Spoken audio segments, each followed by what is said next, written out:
दोस्तों नमस्कार, जय भीम, लाल सलाम। बेबाक भाषा के दलित डिस्कोर्स के लेबर डे स्पेशल में आपका स्वागत है।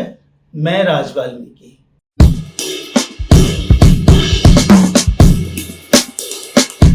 आज लेबर डे स्पेशल में हम बात करेंगे मैनुअल स्कंजर्स की, सैनिटेशन वर्कर्स की, यानी कि मैला ढोने वालों की, सीवर सेप्टिक साफ करने वालों की, और क्या हैं उनके मौजूदा हालात, इस बारे में बात करते हैं। साथियों, आपको पता हो कि इसी अप्रैल में 6 मजदूरों की, सीवर सफाई करने वाले मजदूरों की सीवर सेप्टिक टैंक में घुसकर सफाई करने के दौरान जान जा चुकी है।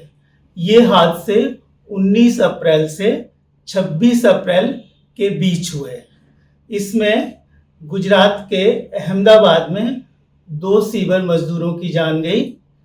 उसी दिन यानी 19 अप्रैल को ही राजस्थान के अलवर में 2 मजदूर मारे गए, और फिर 26 अप्रैल को हरियाणा के नालथौल जिले में 2 मजदूरों की सीवर सफाई के दौरान जान गई। इनके नाम जोगिंदर और अनूप हैं। साथियों, दुखद है कि ये दोनों हरियाणा सरकार के जन स्वास्थ्य विभाग में ही कार्यरत थे। इसके अलावा 18 मार्च को देश की राजधानी दिल्ली की फ्रेंड्स कॉलोनी में भी एक सफाई मजदूर की सफाई के दौरान जान गई। साथियों, सोचने वाली बात यह है कि मैला ढोने के खिलाफ, सीवर सफाई में घुसकर सफाई करने के खिलाफ कानून बन चुके हैं, और एक नहीं 2 कानून बन चुके हैं। इन कानूनों के द्वारा किसी को भी मैला ढुलवाना या सीवर सेप्टिक टैंक की सफाई के लिए अंदर उतारना कानूनन प्रतिबंधित है, दंडनीय अपराध है।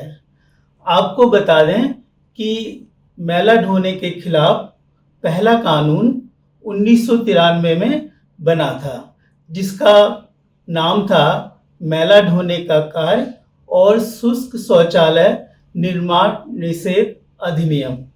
इसके 20 साल बाद मैला ढोने की परिभाषा को विस्तार देते हुए दूसरा कानून 2013 में बना, जिसका नाम है मैला ढोने के रोजगार का निषेध और उनका पुनर्वास 2013।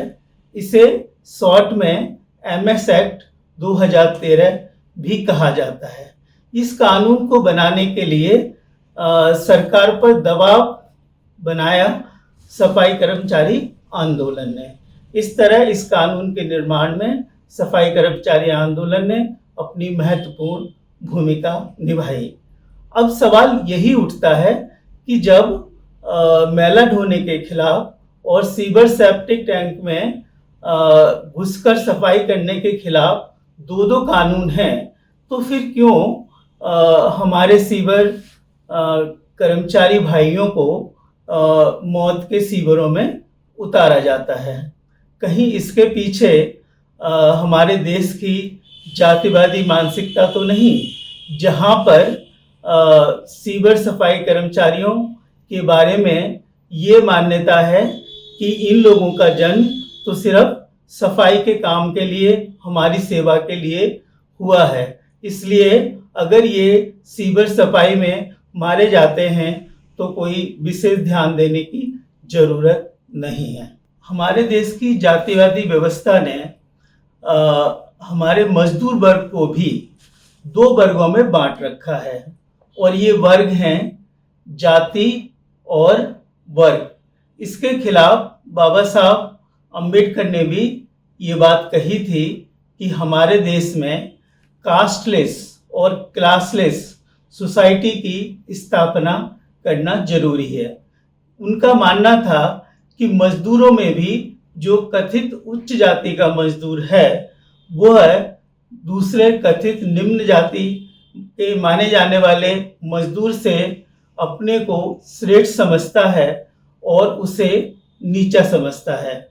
इस तरह मजदूरों में भी विभाजन देखने को मिलता है। इसीलिए बाबा साहब भीमराव अंबेडकर ने जाति के विनाश की बात भी कही थी। साथियों, आज लेबर डे है, तो इसके लिए सफाई कर्मचारियों के साथ साथ दूसरे मजदूरों को भी इस दिन के बारे में यानी लेबर डे के बारे में जानना जरूरी है कि लेबर डे क्यों मनाया जाता है। तो साथियों, बता दें कि सबसे पहले अमेरिका के शिकागो में 1 मई 1886 को लाखों मजदूरों ने फांसीवादी सत्ता के खिलाफ अपने अधिकारों के लिए रैली धरना किया था और इस खूनी संघर्ष में कई मजदूरों की जान चली गई थी। इतना ही नहीं, फांसीवादी बर्बर सत्ता ने मजदूरों के 4 नेताओं को फांसी पर लटका दिया था। लेकिन इस दिन का प्रभाव ये पड़ा कि मजदूरों की जो मांगें थी वो फांसीवादी सत्ता को भी माननी पड़ी। इससे पहले हम आपको बता दें कि पहले मजदूरों के लिए 12 घंटे से लेकर 16 घंटे तक प्रतिदिन काम करना होता था। हफ्ते में एक भी छुट्टी नहीं होती थी।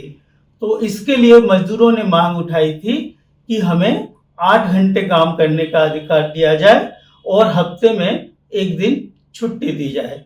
तो साथियों, 1 मई 1886 से यह दिन मजदूर दिवस के रूप में मनाया जाता है।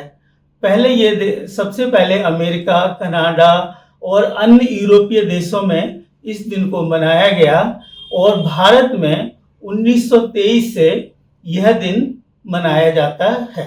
साथियों, बाबा साहब अंबेडकर ने मजदूर वर्ग के लिए, सफाई मजदूरों के लिए कई महत्वपूर्ण काम किए।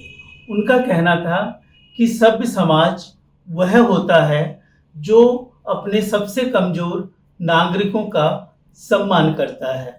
लेकिन हमारे देश में सफाई के काम के प्रति, सफाई करने वालों के प्रति घृणा देखी जाती है।